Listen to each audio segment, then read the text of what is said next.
तो पत्नी चली गई घर। अब पति को भोजन नहीं मिला और पूर्व का क्रूर परिणामी तो था ही वो, तो वो संस्कार उसके वर्तमान जीवन पर भी था। घर आया तो घर आते ही आओ देखा ना ताओ, डंडा उठाया और पत्नी को इतना पीटा कि पत्नी चिल्लाती रही, पर पति ने एक ना सुनी। बोला मैंने तुझसे कहा था कि तू भोजन लेकर के आना, पर तू भोजन लेकर के नहीं आई, मैं भूखा प्यासा रहा। तो पत्नी ने कहा कि मैं गई तो थी, आई तो थी भोजन लेकर के, पर तुम वहां थे ही नहीं। तो उसने कहा मैंने वो बाबा जी खड़े थे उनको तो बता दिया था, उनसे तो पूछ लेती। तो बोली कि मैंने तो उनसे भी पूछा था पर उनने तो कुछ बताया ही नहीं। जब उसने ये सुना तो इतना क्रोध आया कि माने अब गलती पत्नी की नहीं है, अब मेरे भूखे रहने में सबसे बड़ी गलती किसकी है? बाबा जी की। फंस गए बाबा जी। एक टाइम के भोजन करने वाले, न लेना एक न देना दो, और व्यर्थ में ही फंस गए। गया बाबा जी के पास तो इतना क्रोध आया उसे, और फिर पूर्व कर्म का भी तो संयोग था। जो जिसके साथ जैसा व्यवहार करता है भविष्य में उसके साथ भी वैसा ही व्यवहार सुनिश्चित हो जाता है। संसारी जीव जानते ही नहीं है, एक दूसरे की बुराई में लगे रहते हैं, निंदा में लगे रहते हैं, दूसरों का बुरा करने में लगे रहते हैं, पर ये नहीं जानते कि आज तो तू कर लेगा पर कल यही सब तेरे साथ होने वाला है। तैयारी है तेरी अपने साथ उसी व्यवहार की। किसान पहुंचा भयंकर क्रोध में, तो इतना क्रोध आया कि कपास लिया और गुरुदत्त मुनिराज के शरीर पर लपेट दिया।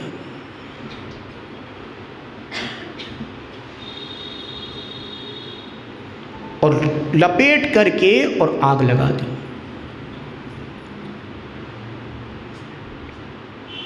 कपास से वस्त्र बनते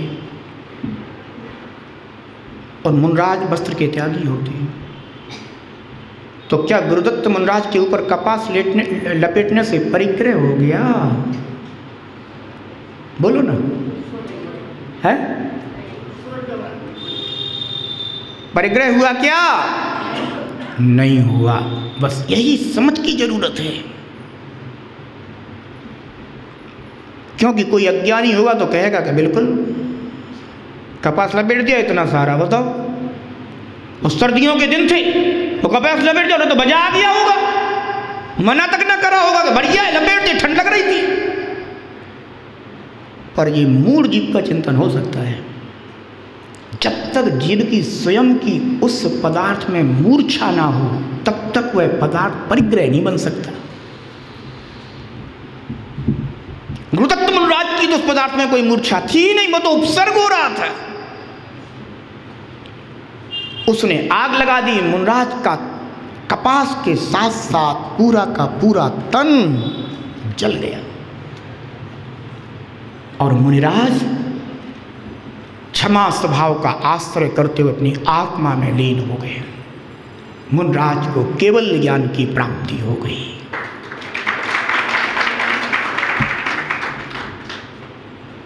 ध्यान रखना,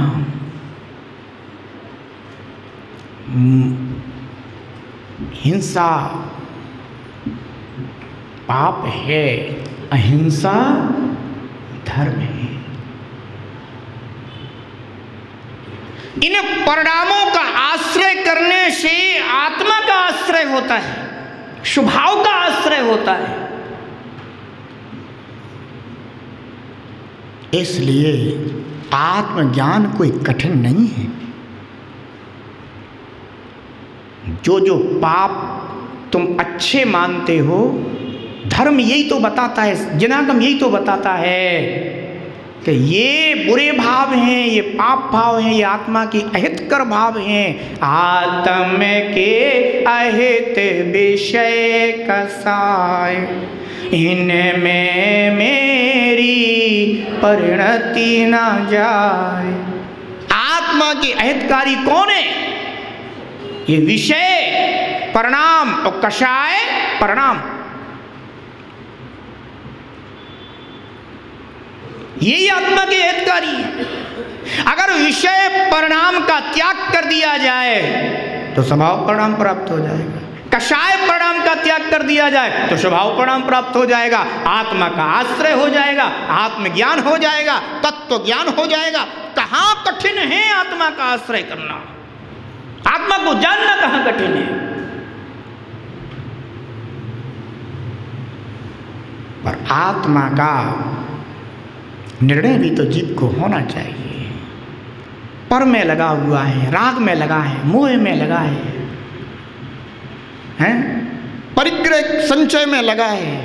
यहां से फुर्सत हो तब तो आत्मा को जानने की भाव आए, आत्मा का हित करने की भाव आए। अपने ही इन भावों से आत्मा का हित होता है। हिंसा भाव आ गया, आत्मा का हित होगा। अहिंसा भाव आ गया, आत्मा का हित हो गया। गुरुदत्त मुनराज अहिंसा भाव को प्राप्त हो गए, किसान हिंसा को प्राप्त हो रहा है।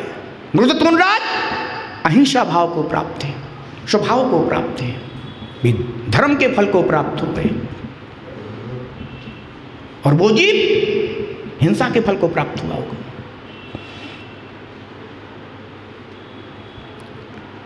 समझ में आया ना? इसलिए जो अपन कहने लग जाते कि आत्मा को कैसे जाने, अब आत्मज्ञान कैसे हो, अब हमें बताओ कहाँ कठिन है। हिंसा को जानते कि नहीं जानते? जब हिंसा को जानते हो तो हिंसा नहीं करना अहिंसा है, स्वभाव है आत्मा का। और स्वभाव में आओगे तो आत्मा में तो आओगे, और जाओगे कहाँ?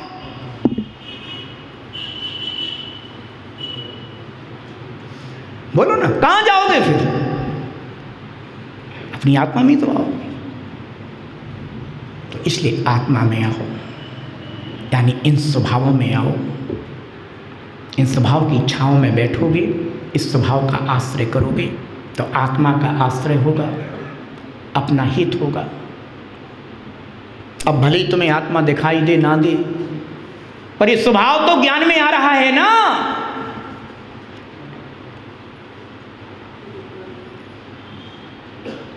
कहते हैं नरक बास सैकड़ों छिद्रों से जर्जरित है। अर्थात नरक में सैकड़ों दुख हैं, उसी प्रकार यह शरीर भी जर्जरित समझ। अर्थात जैसे नरक में एक समय भी सुख नहीं है,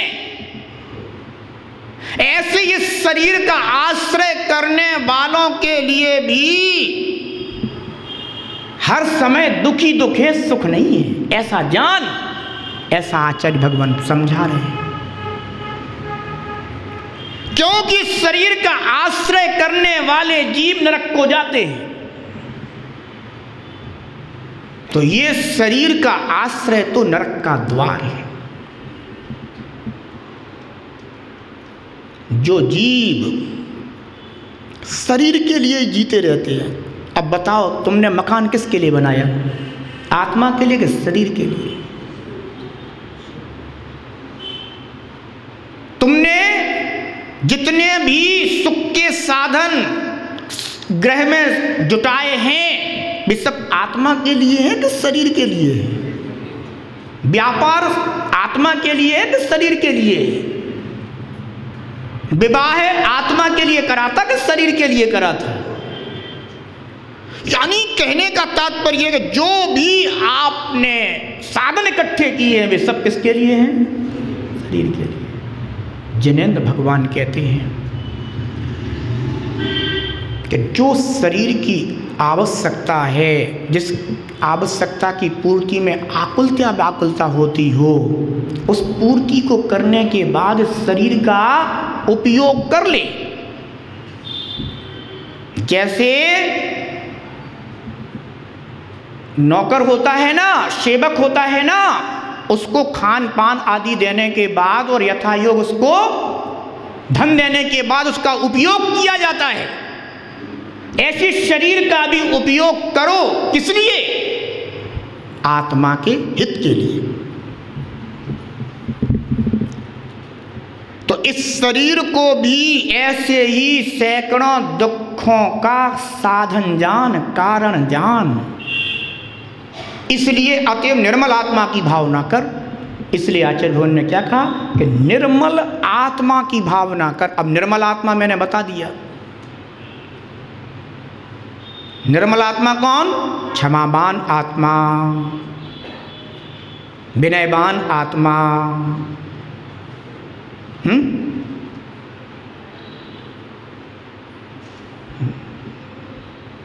सरल आत्मा, निर्लोभी आत्मा। ये कैसा है? निर्मल आत्मा है। क्योंकि क्रोध समल बनाता है, अभिमान समल बनाता है आत्मा को, छल कपट मायाचार आत्मा को समल बनाता है, और क्षमा निर्मल आत्मा। मार्दव धर्म यानी विनय। जिस आत्मा में विनय गुण होता है, मैं तो कभी कभी आश्चर्य करता हूं कि लोग कैसे धार्मिक लोग हैं। कहते हम धर्मात्मा हैं, विनय नाम की चीज नहीं होती उनमें, तो कैसे धर्मात्मा? जिस आत्मा में धर्म ही नहीं है वो धर्मात्मा कैसा? धर्म तो विनय था, वो स्वभाव था आत्मा का। सच्चे देव, सच्चे सास, सच्चे गुरु सामने से निकल जाएं और उनमें विनय ना आए, जो निर्मल आत्मा है। नाम के निर्मल होंगे, स्वभाव से निर्मल नहीं होंगे। कई बहुत से लोग नाम के निर्मल होते हैं, वस्त्रों से निर्मल होते हैं,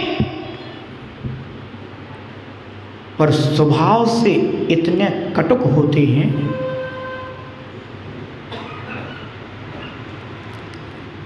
कि का नीम कटुक होगा। बताओ, नीम कड़वा होता है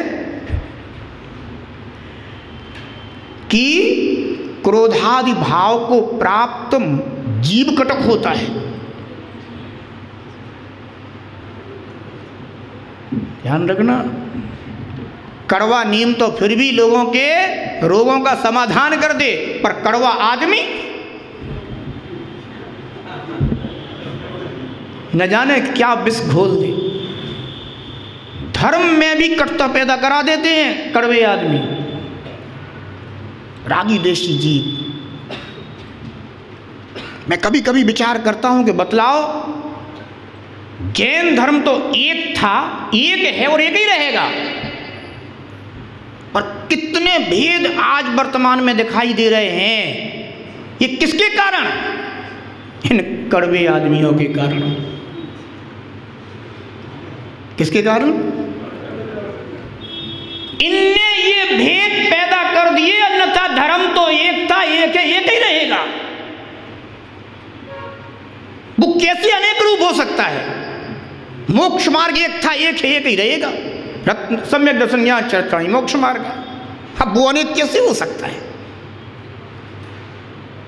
पर मैं यही देखता रहता हूं कि धर्म के क्षेत्र में जितने भेद प्रभेद बने हैं, ये जिनेंद्र भगवान के बनाए नहीं है, ये कड़वे आदमियों के द्वारा कड़वे घूंट पिला दिए गए हैं। और लोग क्या सोचते हैं कि ये ही मिला हमें अब सच्चा धर्म। पर ध्यान रखना, अगर तुम्हें सच्चे देव की सच्ची श्रद्धा होगी तो सच्चे देव के द्वारा बताए हुए मार्ग की सच्ची श्रद्धा होगी। जय जिनागम पंथो, जिनागम पंथ जयवंत हो।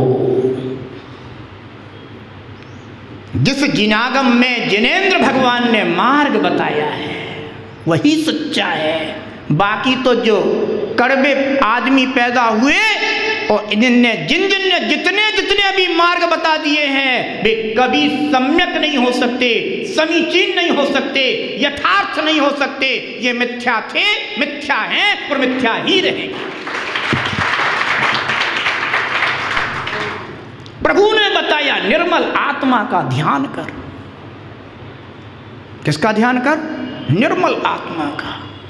और निर्मल आत्मा प्राप्त करना कठिन नहीं। अरे क्षमा करने का स्वभाव डाल लेना, विनय करने का गुण अपने में लिया, छल कपट मायाचार मत कर, जरा सरल बन जा। लोभ में क्यों पड़ा है? जो है सो पर्याप्त है, संतोष में आ जा। आत्मा में आ जाएगा, स्वभाव में आ जाएगा, अपने में आ जाएगा। पर इस भाव से आ कि यही मेरे आत्मा का स्वभाव है और मैं आत्मित के लिए अपने आत्मा का आश्रय कर रहा हूं,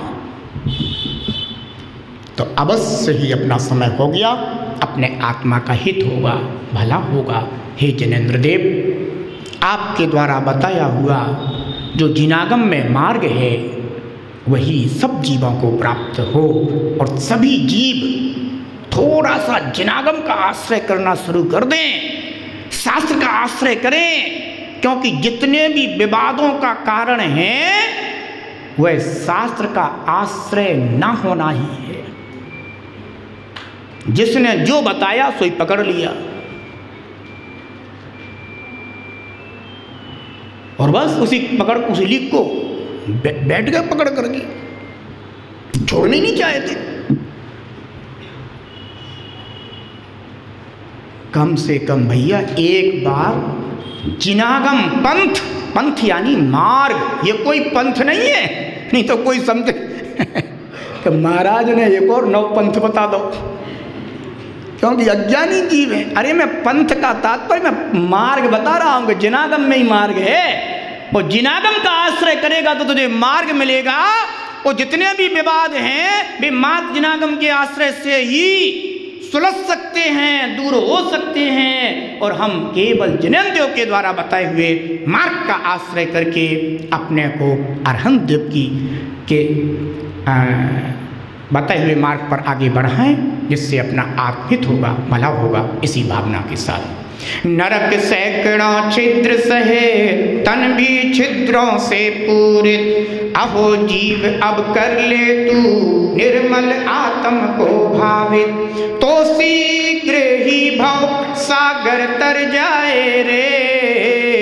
जीवन है पानी की बूंद कब मिट जाए रे। जीवन है हानि अनहोनी हो, हानि अनहोनी कब क्या घट जाए रे। जीवन है पानी की बूंद कब मिट जाए रे। जीवन है पानी की बूंद। जय बोले गजराज श्री शांतिनाथ भगवान की।